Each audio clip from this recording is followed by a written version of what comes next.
Hello everyone, buy my books, buy merch. Okay, thanks, let's go. Another true scary story of the paranormal activity of the kids I used to babysit for. I've been saving this one for you guys because this was by far the most terrifying and real experience I had of being almost hurt by this thing. If you haven't watched my other videos yet, I would watch them, it'll make a lot more sense. So this entity, his name was Pete. He was demonic, he was evil, and you could tell this thing was here to hurt, separate, and just cause problems in this family. So at this time, it was actually towards the end of when I was babysitting these kids. So I started babysitting them when I was 12, super young, stopped when I was like 18. So I remember this happened my senior year of high school. I had slowed down at this point babysitting for them just because I had other jobs and work and high school and all that. Like my life got a little busy, but I still did from time to time. So there is this one time where it was the middle of the day on a Saturday. I get there at 11 and everything, like the blinds are drawn shut, the house is really dark.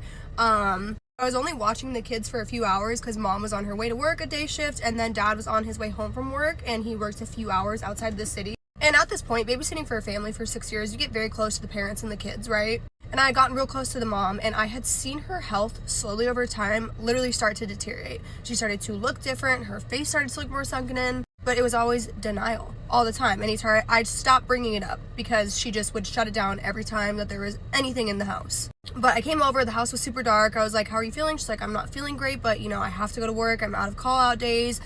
Sorry, it's dark in here. I have a massive migraine. And the house just feels so bleh, even though it's the middle of the day. So creepy. So she ends up leaving for work and I immediately open up the blinds, like lights turning on in the house. I'm telling the kids like, all right, we're gonna go outside and we're just gonna spend the day in the backyard because it was like hot the time of year. I think it was April or May.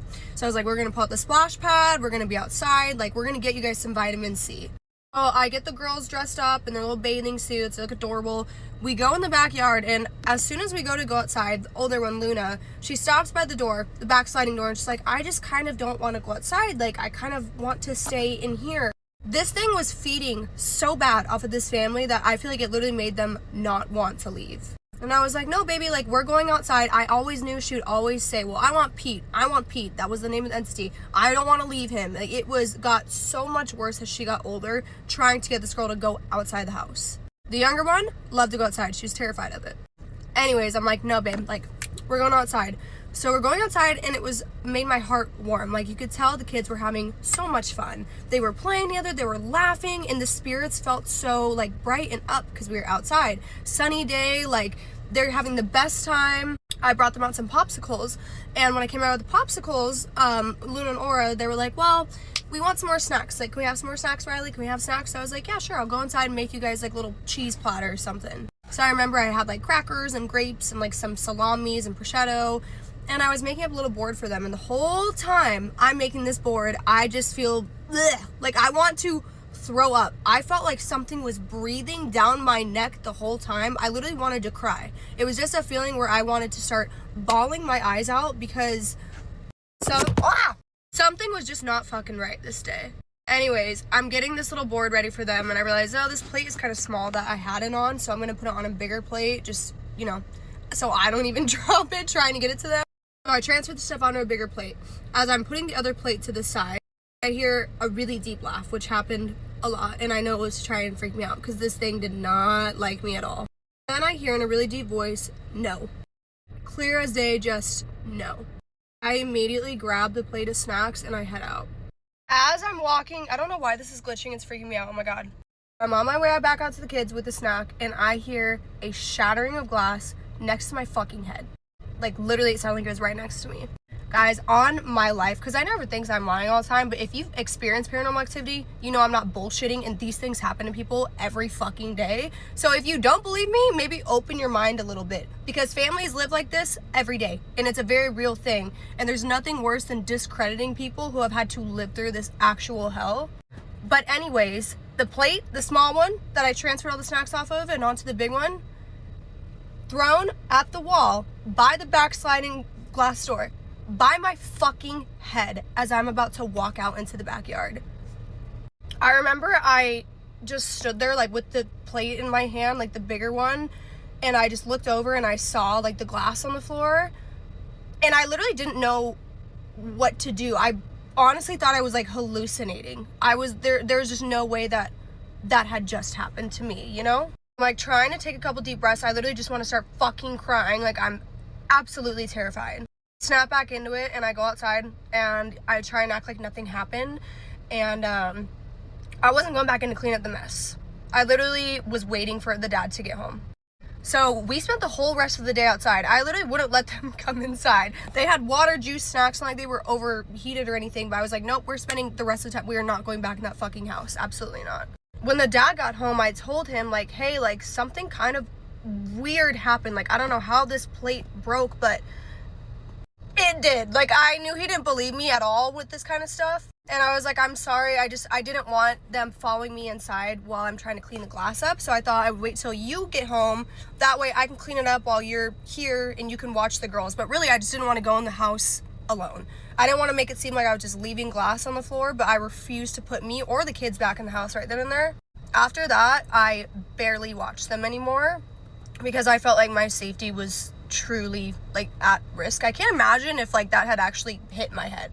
I think about that all the time. Like if I had actually been hit by that plate, the force it was thrown across the room. So I took a break from the family after that for probably about 6 months, and then I only watched them a couple more times after that. Just be very careful because evil exists, demons exist, this shit is real. People die, people get hurt all of the time by things that they cannot see. So just be very careful what position you are putting yourself in and what you're surrounding yourself with.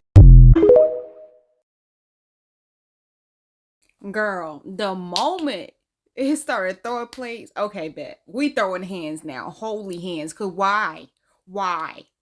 You thought you was trying to hurt me? Like you thought you was going to hurt me? That is wild to me. I don't know. I guess at that age, I'm trying to think back. But no, I've been in the church all my life and I've been seeing stuff like people get delivered and all this stuff. So I feel like I would have known what to do or who to get. You know what I'm saying? And how my family set up. My grandmama would feel it on me and be already know and be like, so it's not right, baby. And she would be on it. So I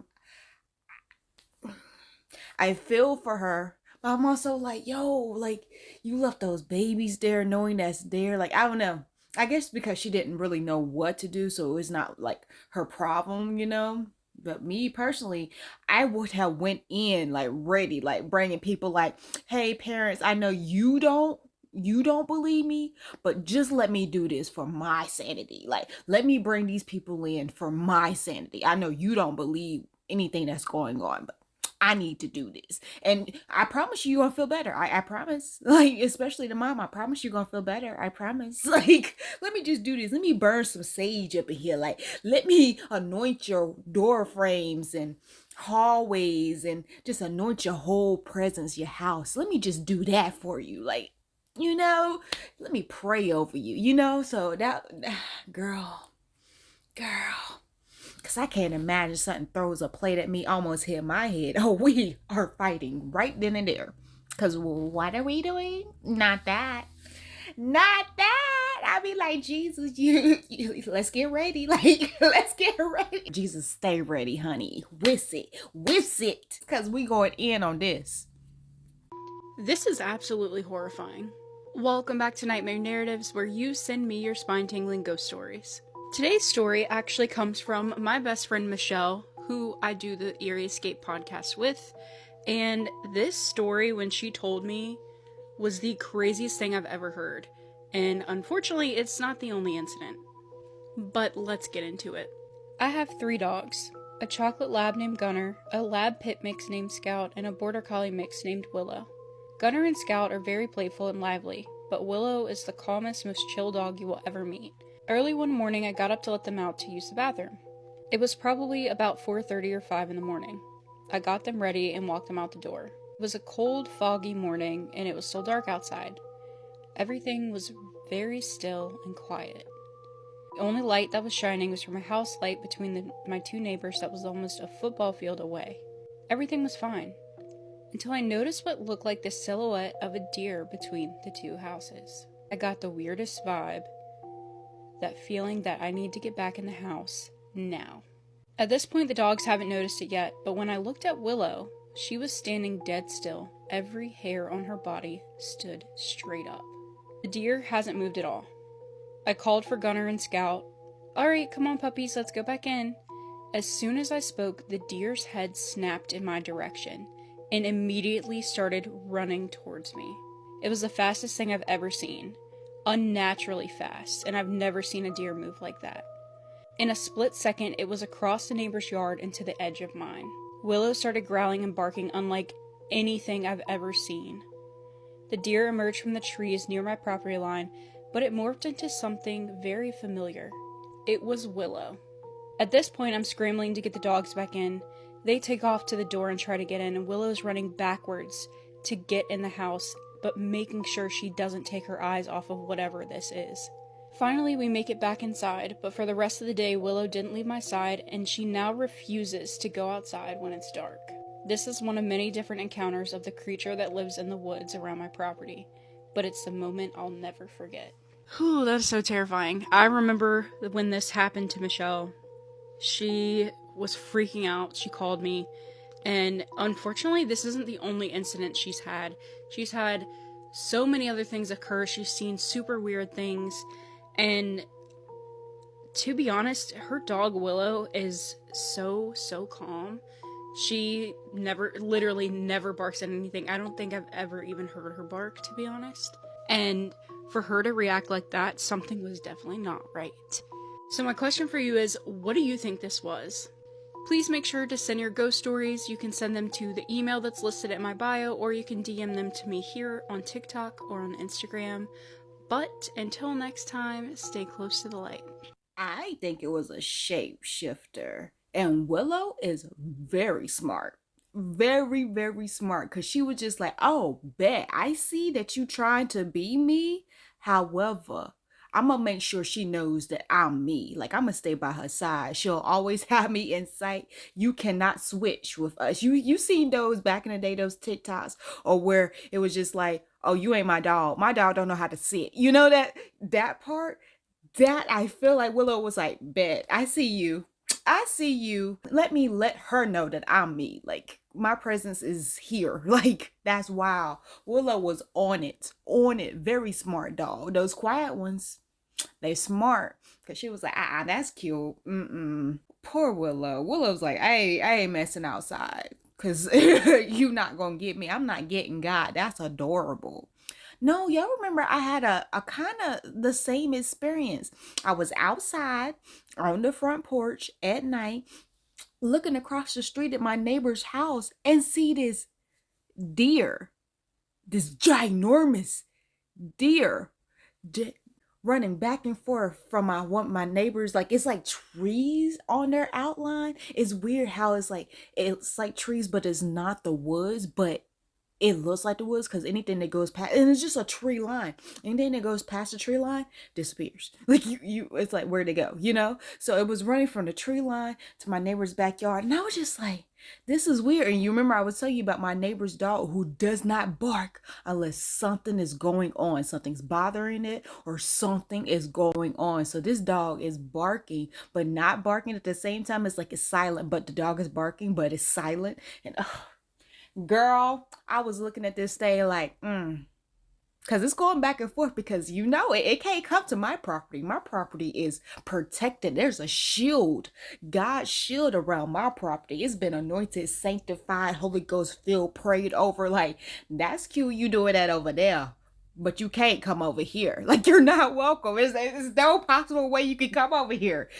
Like, and I think that's what was going on. It was mad because I was just watching it like, like one of those aunties in my hand, just, I see you. But for real though, I can't imagine like seeing what she saw. It was just running towards her, and it's poor thing. But good thing she got Willow. Spooky story time with proof. A follower named Monica sent me the story, and we're gonna call it My Dad's Friend. Monica is 25 years old now, but she says her whole childhood, her and her family would go camping all the time. She says that they went so often that she feels like she knows the area very well.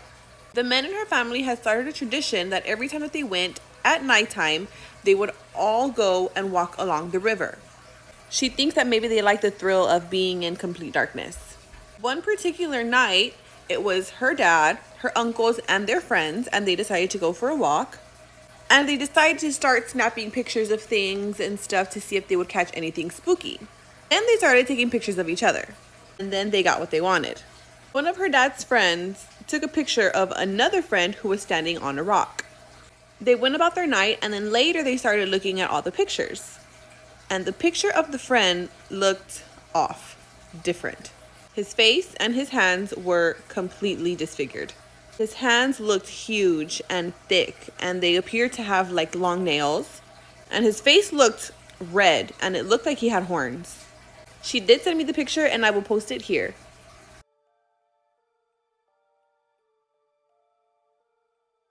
She said that after seeing that picture, they immediately called it a night, and that was the last time that this specific friend ever went camping with them. Later, they found out that he actually worshipped.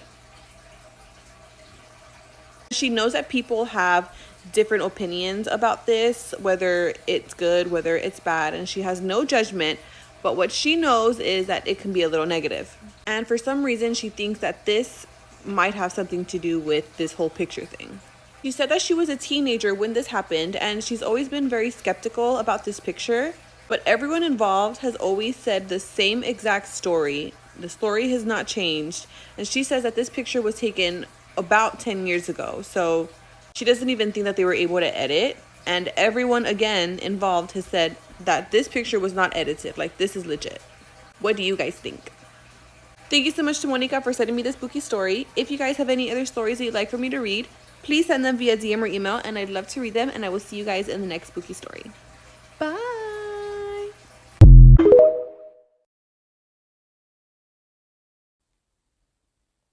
What do y'all think? Because I know what I think. And I think we're thinking the same thing. Because if he's worshiping that. Girl, you hear that saying, you know that saying, you are what you eat? What are you feeding yourself? Are you feeding yourself Christ? Because when you feed yourself Christ, you look like Christ. So what you feeding yourself, girl? Pass around the offering plate, because that was our virus. That was our sermon, honey. Someone needed that. Because what? Get out of here. Ain't no way that I would ever hang out with that man ever again. That's not my friend. Nope, I can't hang out with you. And knowing that beforehand, if I knew who he worshiped beforehand, we would not be friends.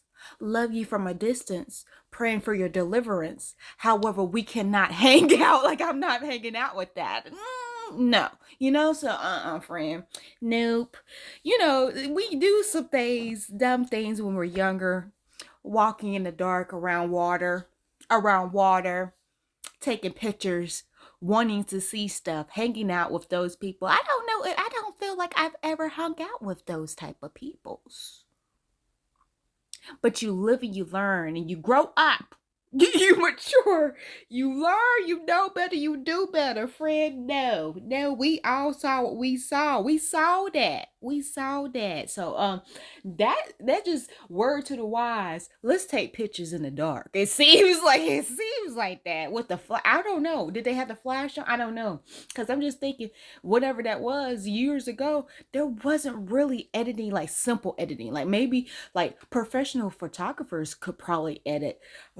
We wasn't doing software stuff. We didn't have Photoshop back then, did we? We probably did, but shoot, I still don't know how to use Photoshop. My mom knows how to do it. I'm just like, no, I don't know how to do no Photoshop. So yeah, friend, no, I feel like that was a real picture, and knowing what I know, if I was her knowing what I know, I would have definitely, if my dad and uncle didn't already disassociate themselves with this person, I would have been like, oh no. Every time that my dad or uncle would try to go out with them, I would have a fit. I'd be all cry. I would figure out some way to keep them at the house, But that was just me. But yeah, friend, like this video, follow all the creators, and subscribe. Happy Memorial Day!